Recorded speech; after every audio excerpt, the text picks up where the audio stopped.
The year was 1881, and the Colorado sun was a hammer of white gold, beating the dust of Redemption Gulch into a fine, choking powder.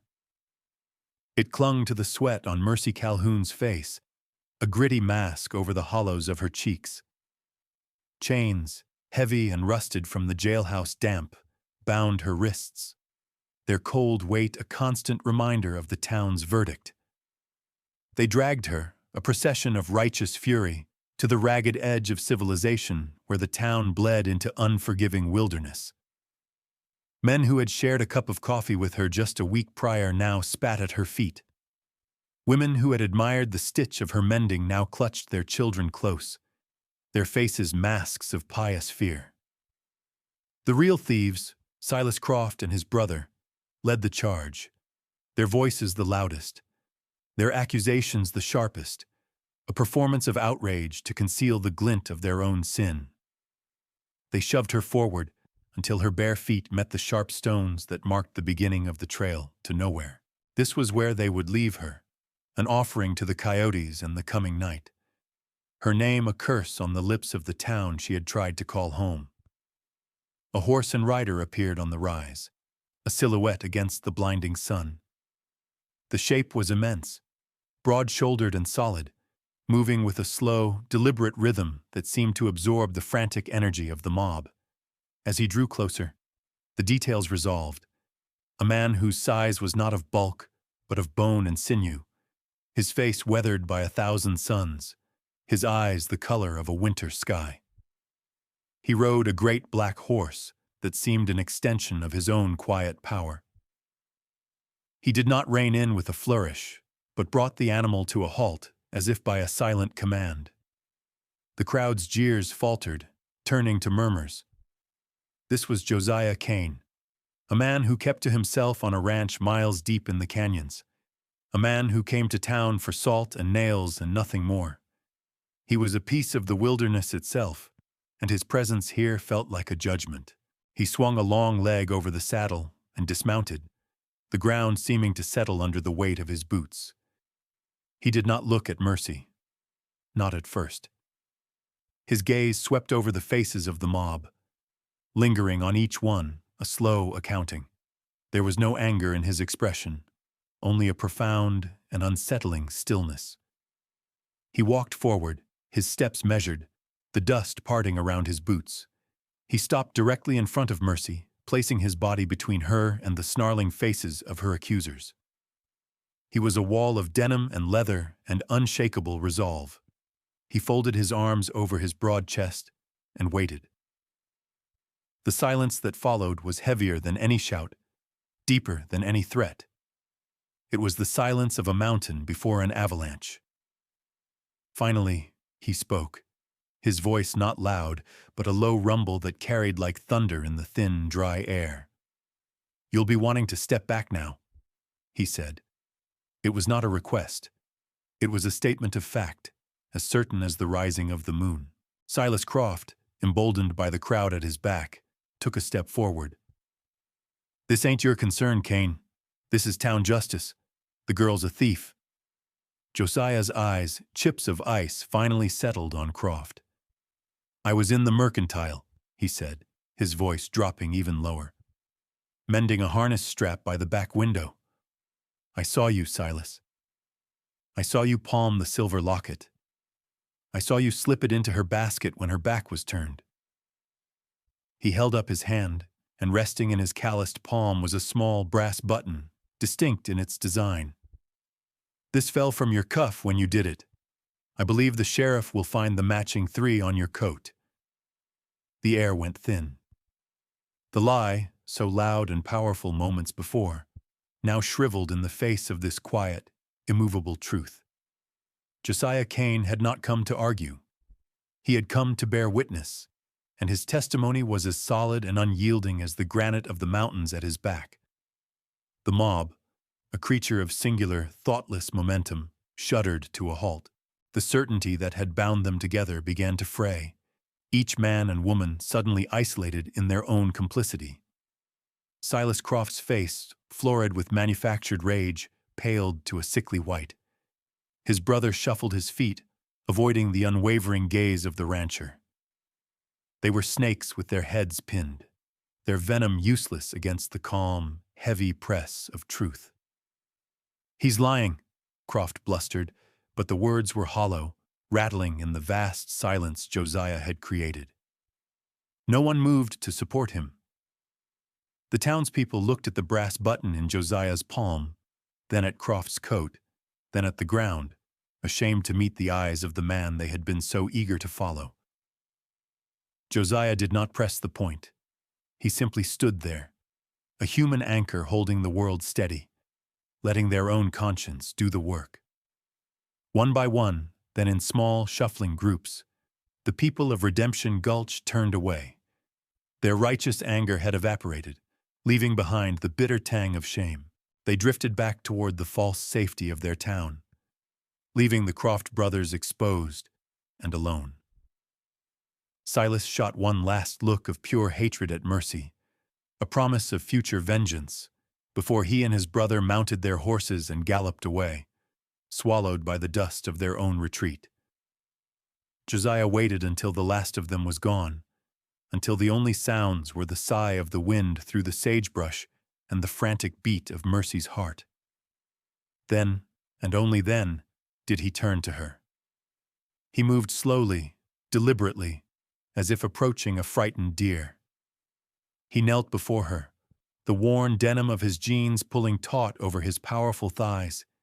He was so large up close, a mountain of a man, yet his eyes held a gentleness that belied his frame. He reached for the chains, and she flinched, a lifetime of pain coiled in that small, instinctive movement. His hands paused, hovering in the air between them, a silent question. He would not touch her without her leave. She looked from his steady, patient hands to his face, and in his expression, she saw not pity, but a deep, somber respect. She gave a small, almost imperceptible nod. His fingers, thick and calloused from work, were surprisingly deft as they examined the lock. He pulled a length of iron from a pouch on his belt, inserted it into the mechanism, and with a sharp twist and a grunt of effort, the lock sprang open. He unwound the heavy links from her wrists, his touch as light as he could make it. The chains fell into the dust with a dead, final clang, the sound of a cage door swinging open. He rose to his full height and looked down at her, at the raw, chafed skin of her wrists, the tear in her dress, the exhaustion that clung to her like a shroud. "I have a place," he said. "Miles from here. There's work if you want it. Honest work, a roof and food. No one will find you." He was offering her a refuge, not charity. He was offering her a chance to stand on her own feet, feet that were currently bruised and bleeding. He extended a hand, palm up. It was not a command, but an invitation. She stared at that hand, wide and strong, etched with the lines of a hard life. It was a hand that could break a man, but it had just set her free. After a lifetime of hands that took, that hurt, that betrayed, here was one that offered only safety. Slowly, hesitantly, she placed her small, trembling hand in his. His fingers closed around hers, a warm, solid cage of protection. He helped her to her feet and led her to his horse, lifting her onto the saddle as if she weighed nothing at all before mounting behind her. He wrapped one arm around her waist to hold her steady, and with a soft click of his tongue, they moved away from Redemption Gulch, leaving the ghost of her past to be scattered by the wind. The sun was beginning its long descent, painting the western sky in hues of bruised purple and soft, healing gold. The journey to his ranch was a study in silence. The steady, rocking gait of the horse was a lullaby, the creak of leather a quiet percussion against the vast, humming stillness of the high country. Josiah did not speak, did not ask the questions that must have burned in his mind. He simply held her secure, his body a warm, solid shield against the growing chill of the evening. Mercy leaned back against his chest. a slow, unconscious surrender. For the first time in months, perhaps years, the tight knot of fear in her belly began to loosen. The landscape shifted from the sparse, angry scrub of the plains to the deep, scented pines of the foothills. The air grew cooler, cleaner, tasting of resin and damp earth. She watched the stars begin to prick the deep indigo canvas of the sky, each one a tiny, distant promise. This quiet, this immense and peaceful emptiness, was a balm to her shattered spirit. The absence of human voices felt like a blessing. Here, there were no whispers, no accusations, no lies. There was only the wind telling its ancient stories to the trees, and the steady, reassuring beat of the heart behind her. They arrived long after dark. A small cabin sat nestled in a grove of aspens, a single amber light glowing in its window. It was not a grand home, but it seemed to emanate a sense of profound peace. Smoke curled from its stone chimney, a thin gray ribbon against the star-dusted sky. Josiah dismounted and gently lifted her down. Her legs, stiff from the long ride, almost buckled, but he steadied her with a hand on her arm, his touch brief and respectful. Inside, the cabin was one room, spare but immaculately clean. A fire crackled in the hearth, casting dancing shadows on the rough-hewn wooden walls. A simple table and 2 chairs stood in the center, a narrow bed was built into one wall, and a small kitchen area occupied the other. It was the home of a man who lived with intention, who owned nothing he did not need. He gestured to a pot simmering over the fire. "Stew," he said. "There's water in the bucket if you want to wash." He turned away, giving her privacy, and began to tend to his horse just outside the open door. Mercy moved to the bucket of fresh, cold water. She splashed it on her face, washing away the grime of the town, the salt of her unshed tears. She looked at her reflection in the dark water, a pale, wavering ghost of the girl she had been. He brought in 2 bowls of stew and placed them on the table, along with a loaf of dark bread. They ate in silence. The food was simple but hearty, and with each spoonful Mercy felt a measure of strength returning to her limbs. He did not watch her with expectation. He ate his own meal, his gaze mostly on the fire. When they were finished, he took her bowl, washed it, and set it to dry. He then pointed to a small cot in the corner, piled with clean, thick blankets. "That's for you," he said. He took a single blanket for himself and gestured toward the main bed. "I'll sleep here for now." She realized he was giving her the better bed, a gesture of quiet deference. He banked the fire for the night and lay down, turning his back to her, granting her the illusion of a wall between them. Mercy lay on the cot, pulling the wool blankets up to her chin. The cabin was filled with the scent of wood smoke, pine, and drying herbs. She listened to the sound of his breathing, a slow, even rhythm that was as steady as the man himself. There was no lock on the door, yet she felt safer here than she had in any room with 4 walls and a bolted latch. Trust was not a word spoken. It was a space created. It was the absence of threat, the offering of warmth without demand, the quiet rhythm of a decent life unfolding in the wilderness. For the first time in a very long time, Mercy Calhoun closed her eyes and did not fear the coming of the dawn. The days that followed settled into a pattern, a quiet language spoken through action rather than words. Josiah rose before the sun, his movements sure and economical, as he stoked the fire and put coffee on to boil. He never woke her, but the smell of coffee and bacon frying was a gentle summons from sleep. He would leave a plate for her on the table before heading out to the barn. Mercy would eat, clean the small cabin, and then venture out into the crisp morning air. She watched him at first, her silence a shield, her eyes missing nothing. She saw the way he gentled a spooked colt, his large hands moving with a fluid grace that seemed impossible for a man of his size. She saw the patience with which he mended a broken fence line, his focus absolute. His life was a testament to hard work and solitude, a silent conversation with the land he inhabited. He asked nothing of her but to exist, to heal at her own pace. He left stacks of old books on the table and clean cloths for mending, small offerings without the weight of expectation. He was tending to her as he would a wounded bird found on his doorstep, providing shelter and sustenance and waiting for its wings to grow strong again.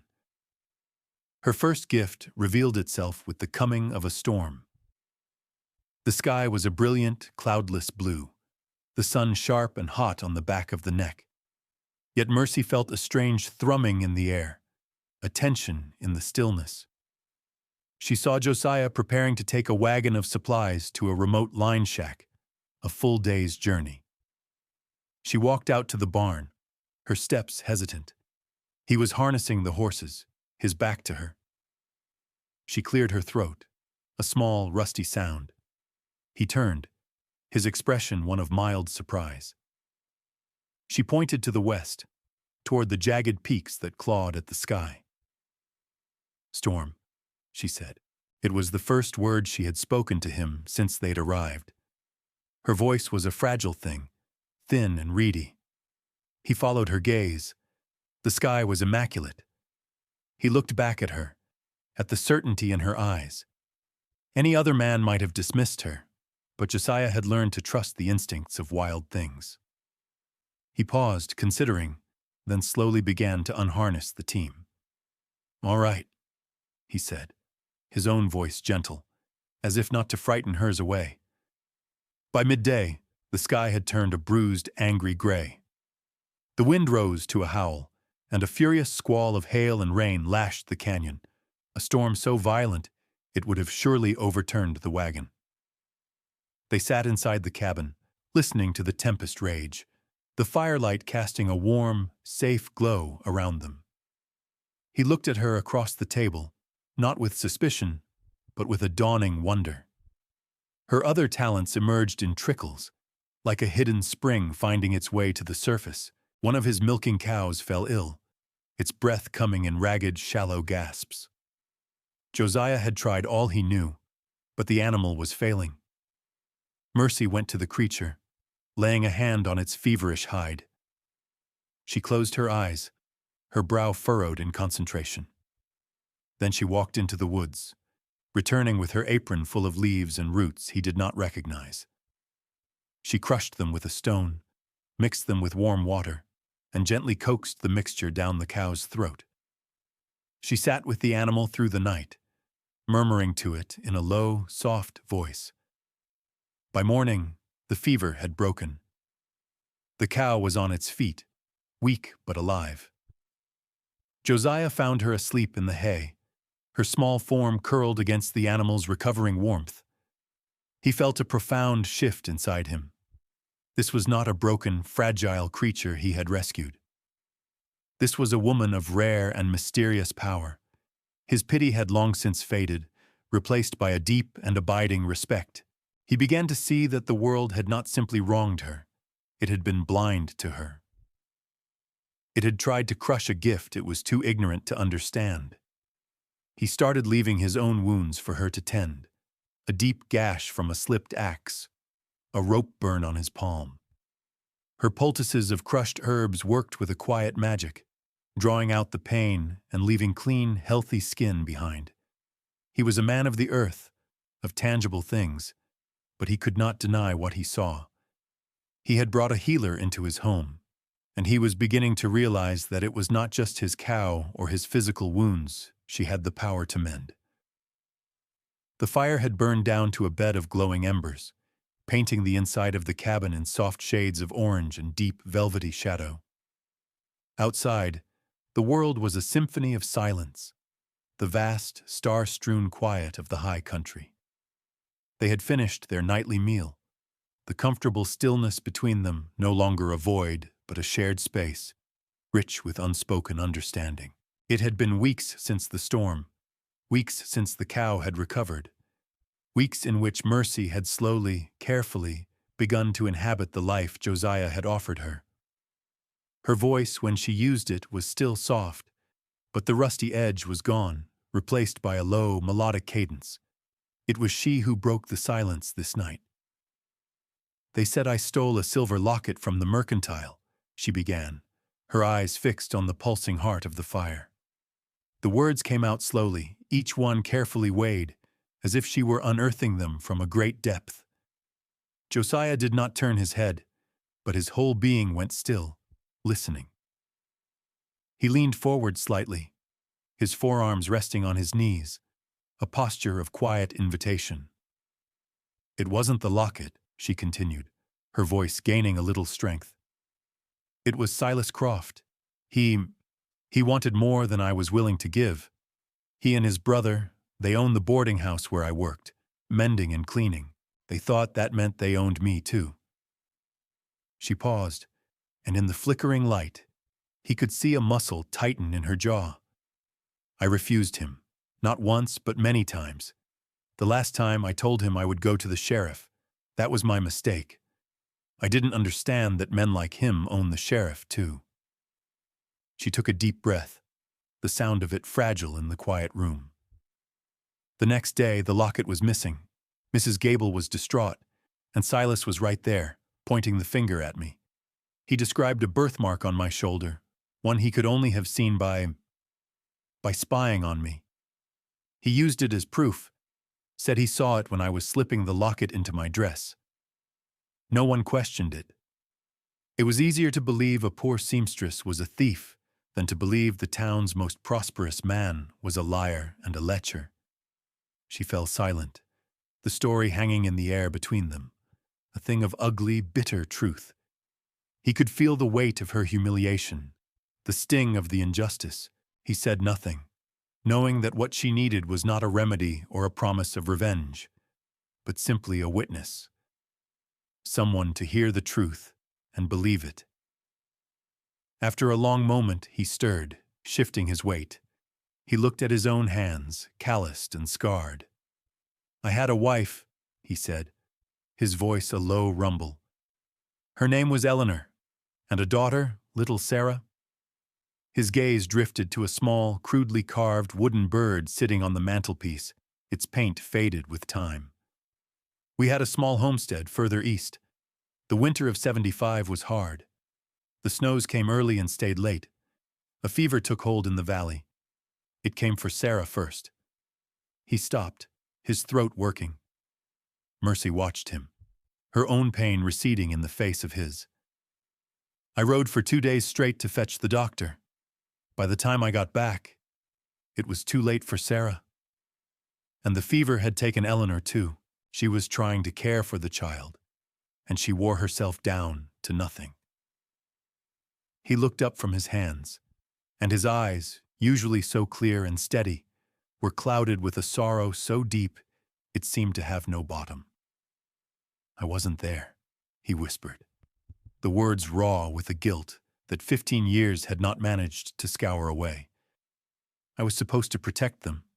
That's a man's job, to protect his family. And I failed. I rode for help, but all I did was abandon them to die alone." He picked up the small wooden bird. "I carved this for Sarah's 5th birthday. She never saw it." He set it back on the mantel with a hand that was not quite steady. They sat there in the shared darkness, two solitary souls who had each failed to receive the protection they deserved, and who had each failed to protect the ones they loved. Their wounds were different, but they spoke the same language of loss. In that quiet cabin, under the watchful eyes of a million stars, they did not try to mend one another. They simply sat together in their brokenness, and in doing so, began to make each other whole. The peace of their shared solitude was shattered by the sound of approaching horses. It was late afternoon, the sun slanting through the aspens, striping the ground in gold and black. Josiah was splitting wood, the rhythmic thud of his axe a familiar heartbeat in the quiet canyon. Mercy was tending her small herb garden near the cabin. She heard it first, her head snapping up, her body instantly tense. It was not the sound of a lone rider. It was the sound of many. Josiah stopped his work, axe in hand, and listened. His face, usually so calm, hardened into a granite mask. He had known this day might come. He met Mercy's frightened gaze and gave a short, sharp nod toward the cabin. "Inside. Bolt the door." She didn't argue. She ran, her heart pounding a frantic rhythm against her ribs. Josiah stood his ground, watching the trail. A moment later, they appeared. Silas Croft and his brother, and behind them a dozen men from Redemption Gulch, their faces grim, rifles held loosely across their saddles. This was not a mob whipped into a frenzy. This was something more dangerous.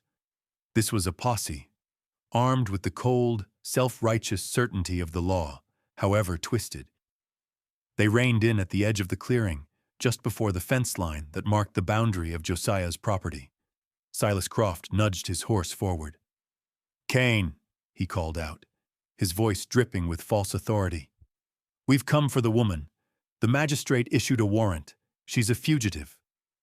Josiah didn't move. He rested the head of his axe on the chopping block and leaned on the handle, his stance deceptively relaxed.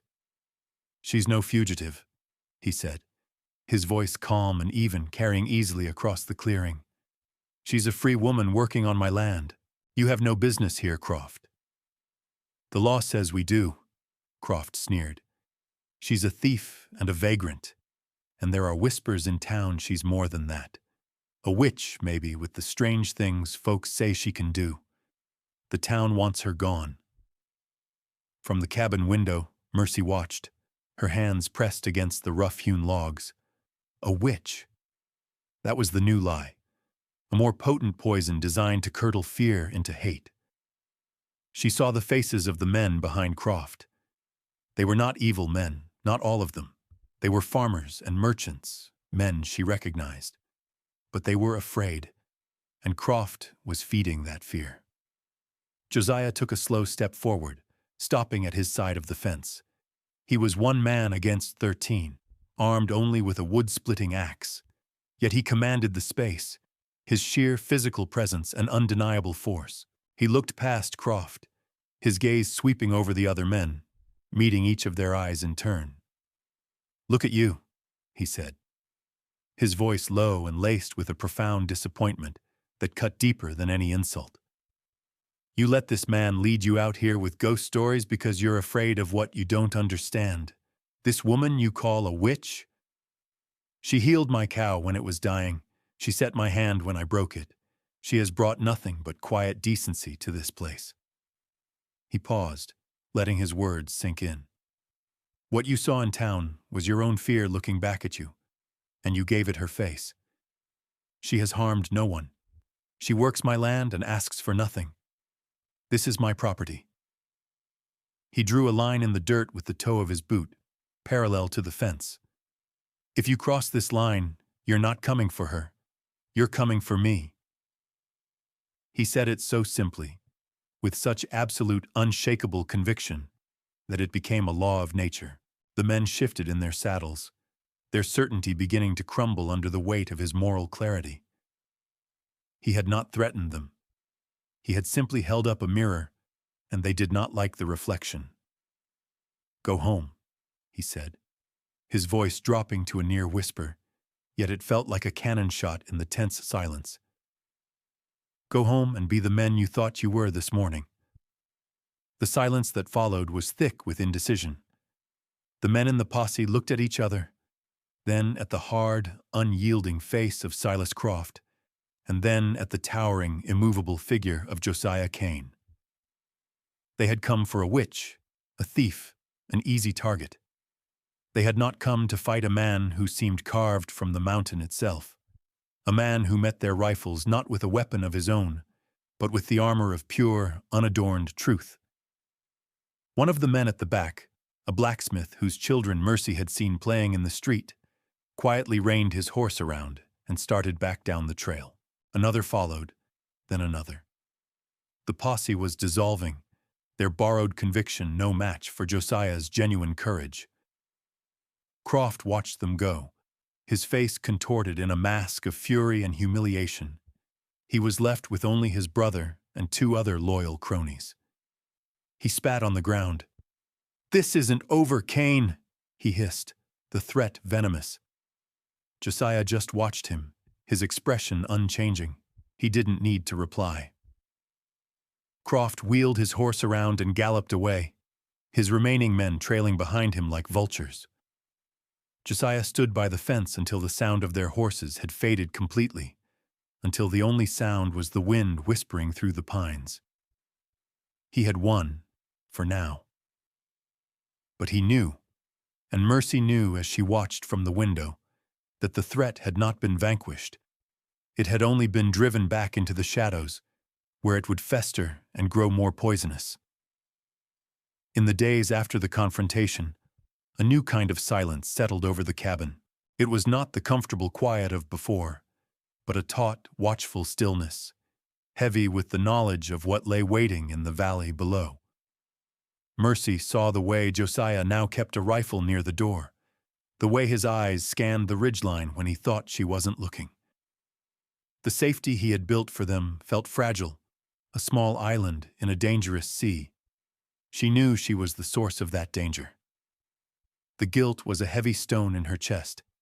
He had taken her in, protected her, and she had brought a war to his doorstep. She needed to do something, to say something, but words felt inadequate. She needed a gesture, an act that could speak the language of her gratitude and her resolve. One afternoon, while cleaning the small shed where Josiah kept old tools and supplies, her hand brushed against something cold and hard in a dusty corner. It was the last link of the chain that had bound her. A single rusted oval of iron he must have kept for some reason. She picked it up. It was heavy, cold, a physical remnant of her deepest humiliation. It represented everything she had been, captive, accused, powerless. She carried it not to the scrap heap, but to the small clearing behind the cabin where the morning sun fell brightest. She found Josiah there, sharpening an axe blade, the rhythmic scrape of stone on steel a meditative sound. He looked up as she approached, his eyes questioning. She held out the iron link on her open palm. He looked at it, then at her, his expression unreadable. She walked past him to a spot between two young aspen trees.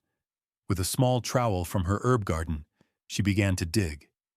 The earth was soft and dark, rich with the smell of life.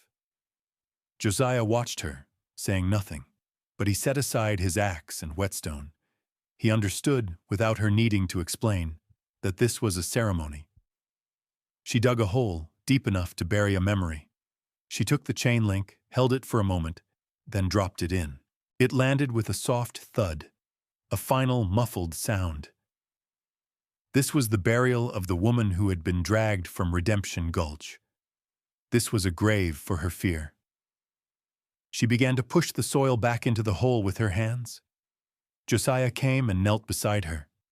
He did not take over but worked with her, his large hands moving alongside her smaller ones, pushing the dark earth back into place, their fingers brushing. When the hole was filled, she looked at him. There were tears in her eyes, but they were not tears of sorrow. They were tears of release. He reached out, not to comfort her, but as an equal. His thumb gently brushed a speck of dirt from her cheek.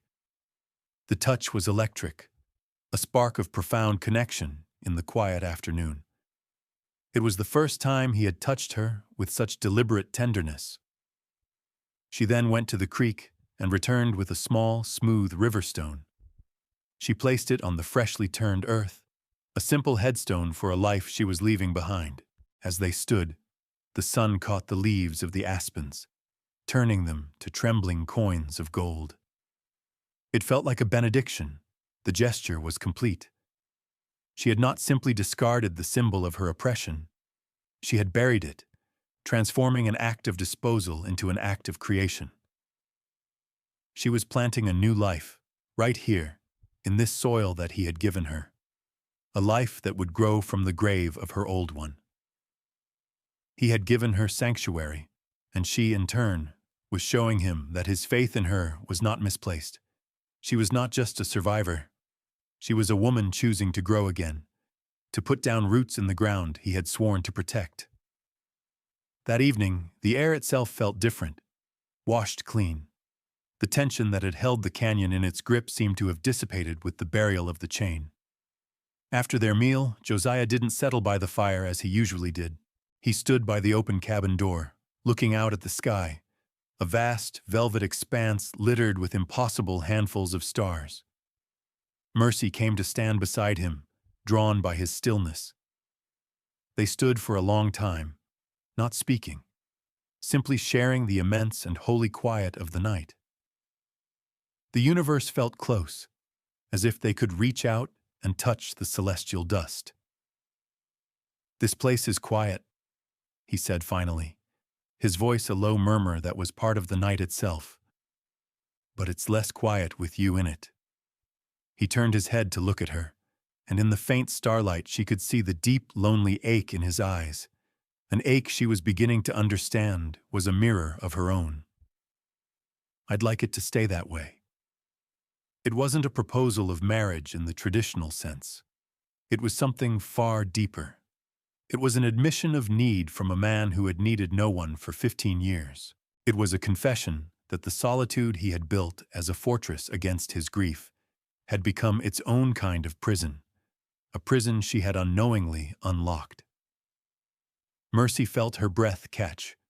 The world narrowed to this small space between them, charged with all the words they had never said, all the pain they had shared without speaking of it.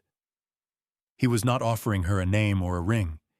He was offering her the other half of his solitude, a place to belong. He was offering her a home not just on his land, but in his life. She did not answer with words. Words were clumsy things, insufficient for the magnitude of this moment. Instead, she raised her hand and gently, reverently, placed it flat against his chest, directly over his heart. She could feel its steady, powerful beat beneath her palm, a rhythm as constant and true as the man himself. It was her turn to offer protection, her turn to stand guard over the wound he carried. With that one simple gesture, she was promising to be a shield for his heart, just as he had been a shield for her body. His own large hand came up and covered hers, pressing it gently against him. It was not a kiss of fire and passion that sealed their union, but this quiet, sacred touch. It was a vow of mutual care, a promise of shared burdens, an acknowledgement that they were two broken halves that together could become something strong and whole. A gentle breeze sighed through the aspens, carrying the scent of pine and damp earth. The stars seemed to burn a little brighter. In the vast, silent wilderness, two solitary souls had finally and irrevocably found their way home to each other.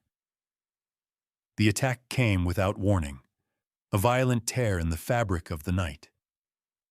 Mercy was jolted from a deep sleep by the splintering crash of the cabin window, followed instantly by the deafening roar of a shotgun.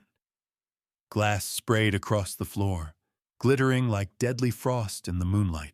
Josiah was on his feet before the echo had died, grabbing the rifle from its place by the door. "Get down!" he yelled, his voice a raw command that cut through her fear. Another shot blasted through the wooden door, sending splinters flying. They weren't trying to scare them. They were trying to kill them. Through the shattered window she could see them, Silas Croft, his brother, and two other men, dark shapes moving in the moonlight, their faces twisted with a hateful glee.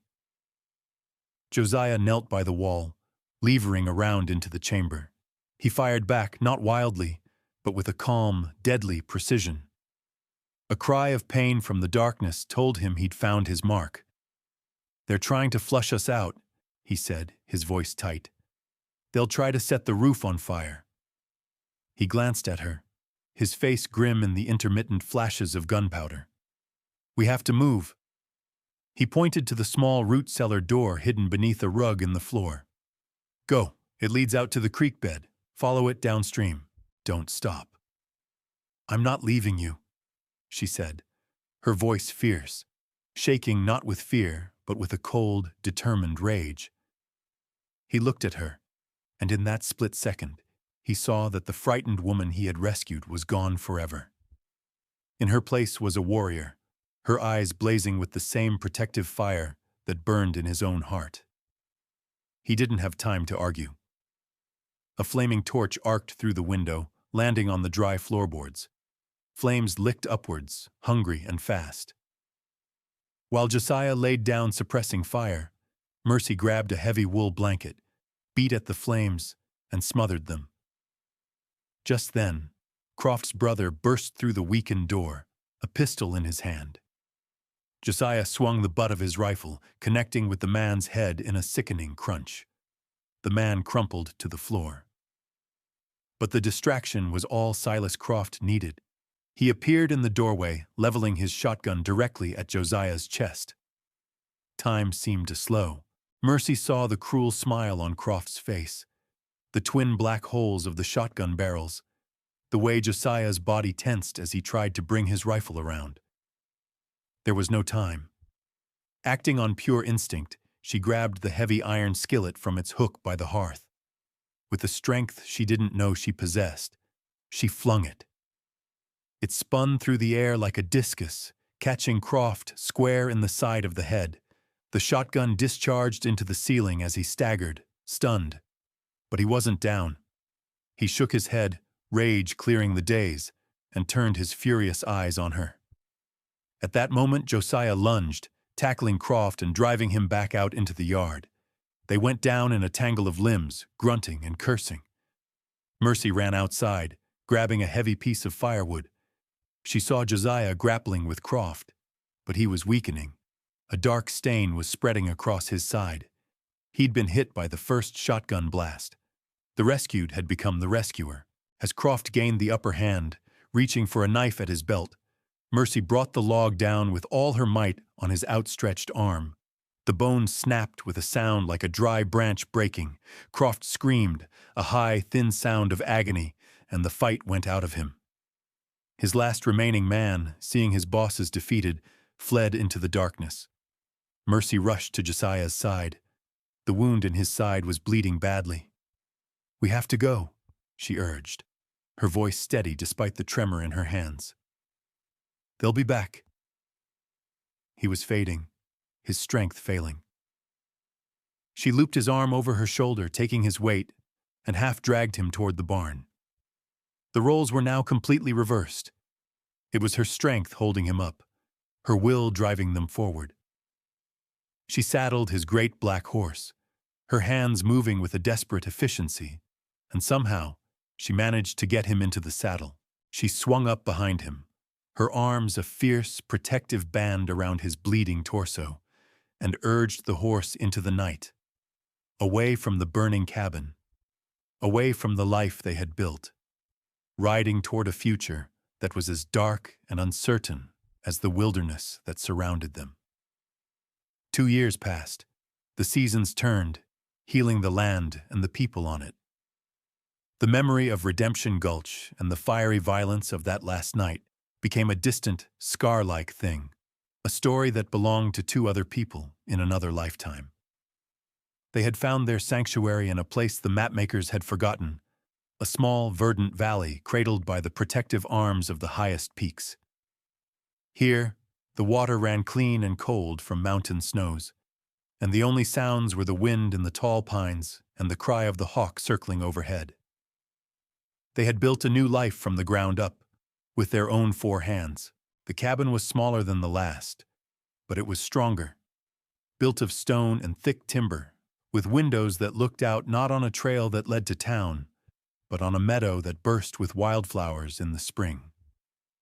Josiah, who had once been a rancher, now became a homesteader.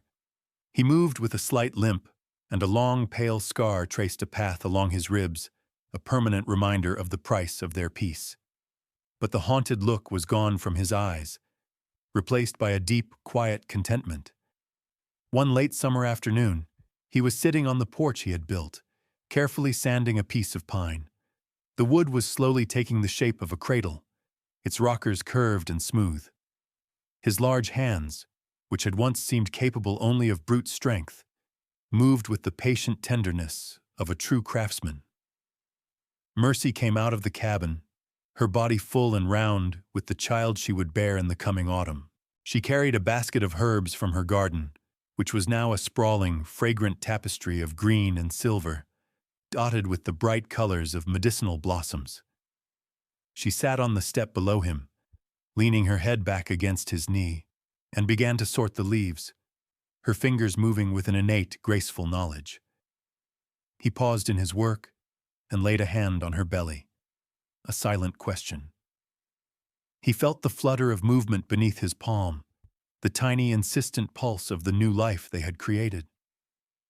A slow smile spread across his face, a genuine, unguarded expression of joy that transformed his weathered features. She reached up and placed her hand over his, their fingers intertwining over the swell of her stomach. They needed no words. Their life was a conversation held in shared glances, in the rhythm of their work, in the simple, profound fact of their presence in each other's lives. Love, they had learned, was not a sudden flame, but a hearth built stone by stone, tended daily, a steady warmth against the cold. It was the quiet certainty of a hand to hold in the darkness. It was the knowledge that safety was not a place you could find, but a home you had to build together. The sun began to dip below the western peaks, flooding their hidden valley with a final golden light. Josiah leaned down and pressed a kiss to the top of her head, a gesture of pure, reverent love. Here, in the heart of the wilderness, shielded by the mountains and their own hard-won peace, they had found more than just survival. They had found everything.